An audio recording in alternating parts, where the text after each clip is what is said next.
tulemused oli nii ja naa.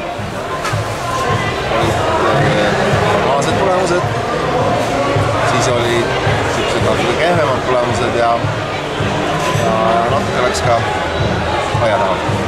No täna oli 3 ala, ketivahetus, kombineeritud järkamine ja täpsussaagimine.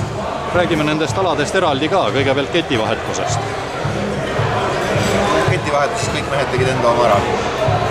See, mis tulemused on olnud, eks need tehti ära, ennast ületatud, aga kõik okei. Kombineeritud järkamine? Kombineeritud järkamises natukene enne lõunat mõjutas see, et see põrand oli sellest saeketiõlist natuke libedaks läinud ja enne lõunastel meestel libe oli tõeliselt, ei olnud saabas või nael sees, need naelad olles paremini endaga pakujuurde jõudmisega oli nüüd libe, eks ju, vales asendis ja väiksed vead siis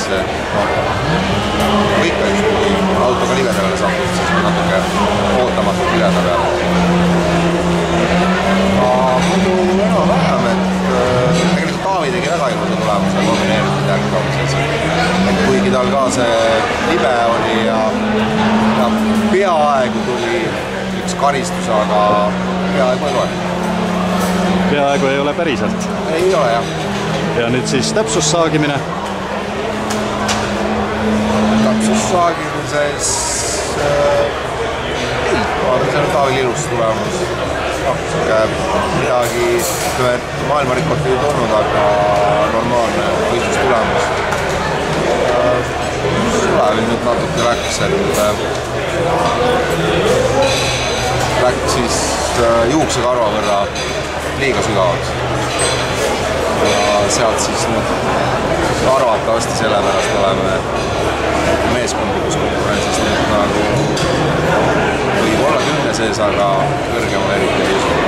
Nii et homseks siis võib öelda, et mehed peavad minema iseenda eest võistlema?